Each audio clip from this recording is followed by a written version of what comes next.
Arica, una ciudad de casi 230.000 habitantes según el censo del 2017. Una ciudad que pertenece a la 15ª región de Arica y Parinacota. Una ciudad bella, que la tenemos rodeada de mar, de cerros, diferentes tipos de vegetación, de una diversidad en nuestra población. Pero no siempre fueron las ciudades así. Al comienzo, las ciudades, los primeros grandes centros urbanos que dieron origen a las primeras civilizaciones, no eran más de 5.000 habitantes. Y en aquellas ciudades se concentraba el poder político y religioso en el centro de la ciudad, en donde se encontraban los templos, en donde se encontraban los grandes edificios. En los alrededores de estos edificios que se encontraban en el centro de la ciudad, encontrábamos a los artesanos, los campesinos, en las incipientes ferias que dieron su origen. También tenemos que a las afueras, en las zonas externas de las ciudades, se daba la agricultura. Y es así que todavía tenemos testimonios de algunas ruinas que han encontrado arqueólogos que nos muestran que así era. Y ahí tenemos la ciudad de Sigurat de Ur, donde podemos observar el templo que estaba construido en el centro de esta civilización, de la civilización de Mesopotamia. Tenemos las ruinas de Chavín en Huántar y otras más que nos dan testimonio de cómo se organizaban estas primeras civilizaciones. Aquí se encontraba lo que se llama el creciente fértil o Mesopotamia. Tenemos por aquí la India, por aquí China. ¿Cómo me encantaría poder viajar por todos estos lugares? Hola chicos, ¿cómo están? Bienvenidos a una nueva clase de historia. Seguimos avanzando por esta aventura que es conocer cómo fueron estas primeras civilizaciones. Y como vieron ustedes, yo estaba aquí disfrutando de mi globo terráqueo, imaginándome cómo sería viajar por todos estos lugares, cómo sería conocer estas partes hermosas del mundo. Pero vamos a iniciar esta clase imaginándonos o viajando en el tiempo para descubrir cuál fue la verdad de las primeras civilizaciones. Ven que te invito a que comencemos nuestra clase, que la he llamado Cazadores de la Verdad.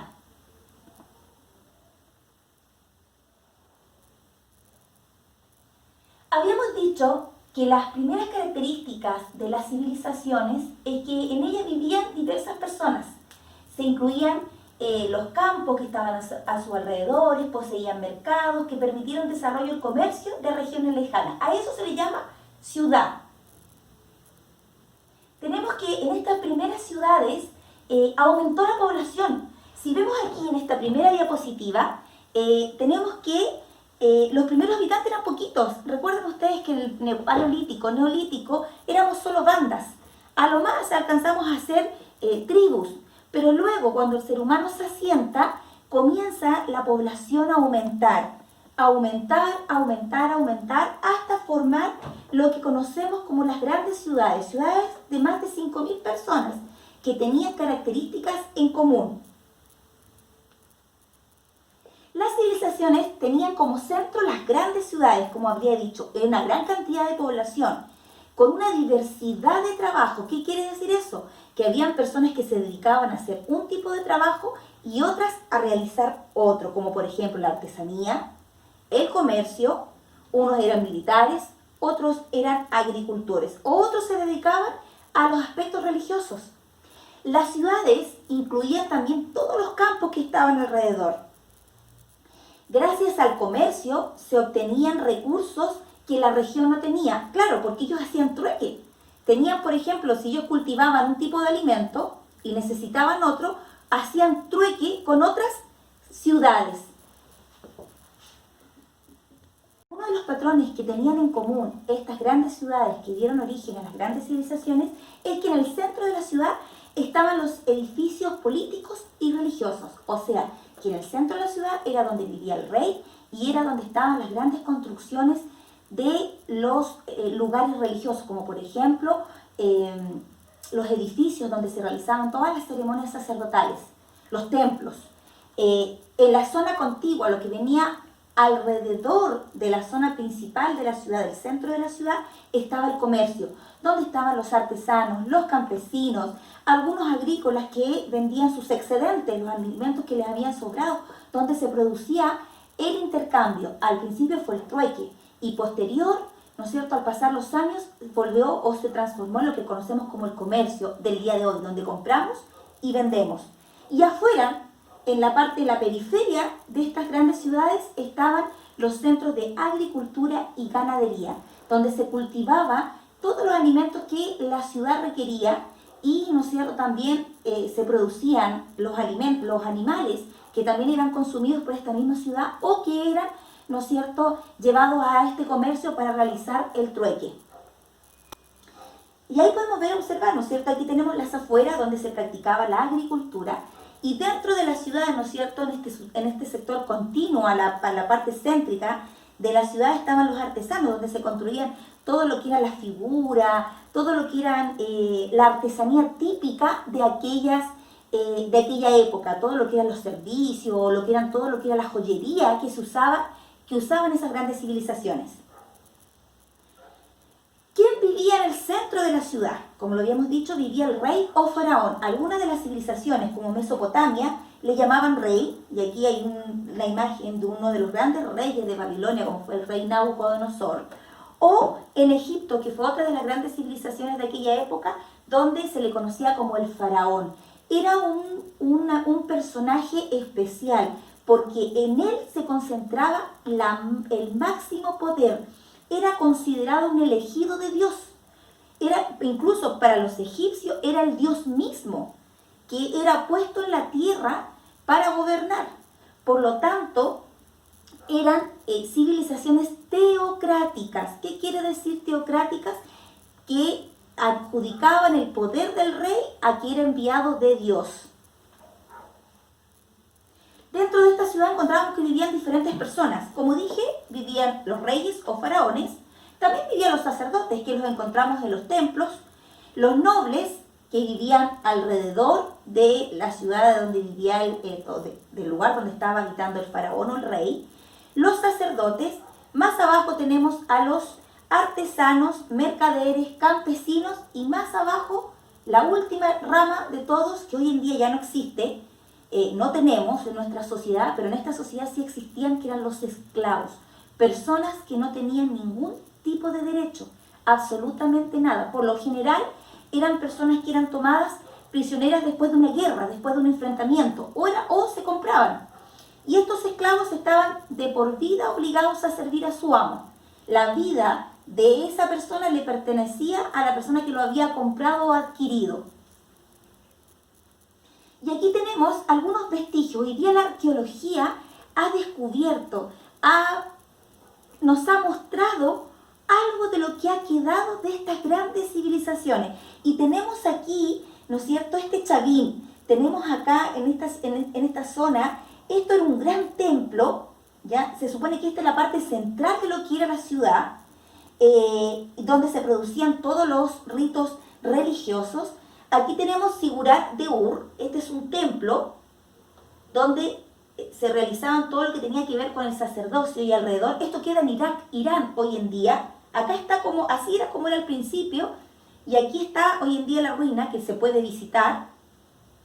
Más abajo tenemos una ruina de Egipto, que hoy día podemos ir y así la vamos a encontrar, donde vivía el faraón, donde están las tumbas que se les hicieron a ellos y todo lo que fue esta gran civilización. Y por ende aquí tenemos otro vestigio de otra ciudad de lo que fue.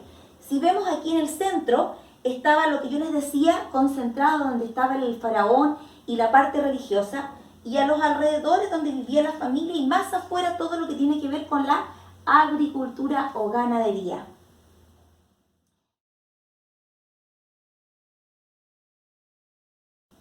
Bien chicos, hemos llegado al finalizar esta clase y para esta semana hay algo muy especial. Vamos a evaluar lo que hemos aprendido.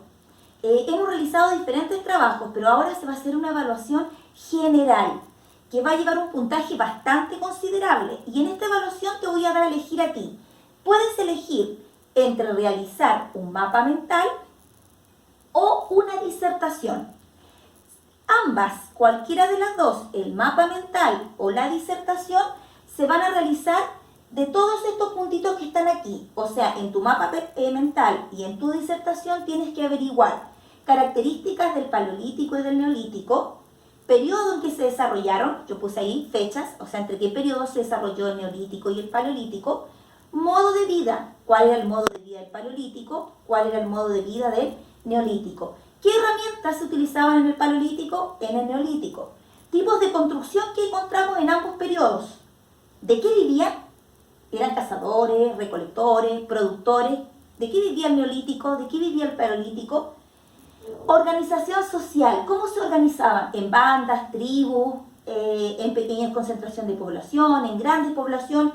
Ustedes tendrán que averiguar ahí. ¿Y qué tipo de homo? Cuando yo me refiero de qué tipo de homo, si era el homo sapiens, el homo neanderthal, el homo habilis, el homo sapiens sapiens. ¿Cuál de todos esos homos que existieron fueron los que estaban en estos periodos? ¿Periodo del Paleolítico o periodo del Neolítico? Si tú vas a hacer un mapa mental, tiene que ser como este que está aquí. No sé si lo alcanzas a ver en la cámara, si la cámara lo alcanza a enfocar un poquito más. Vamos a ver si nuestro camarógrafo lo puede enfocar un poquito más. Un mapa mental así, donde tienes que colocar todos los puntitos que yo te dije, con flechitas, colocándome sus características y con imágenes, ¿ya? Algo así parecido a esto que está acá. O una disertación. Y en la disertación lo puedes hacer con tu celular, en tu casa. Tú puedes hacer un mural, un papelógrafo o un PPT, un PowerPoint en tu computador, y así como lo hago yo, que me grabo aquí en la casa, tú te puedes grabar disertando sobre estas cosas. Cualquiera de las dos modalidades me las tienes que enviar como documento a Classroom, a la parte de historia, y van a ser evaluados. ¿Cuánto vale esta tarea? Como esta tarea tiene que ver con la unidad, tiene que ver con la lección número 1 que hemos estado aprendiendo durante todo este mes de junio, para cerrar el mes de junio, va a valer nada menos ni nada más que 400 puntos. O sea, estamos hablando casi la mitad de la nota. Por lo tanto, te invito a que lo realices. Vas a tener una semana para hacerlo. Esto yo lo estoy subiendo el día martes y vas a tener hasta el martes de la semana siguiente para poder entregarlo.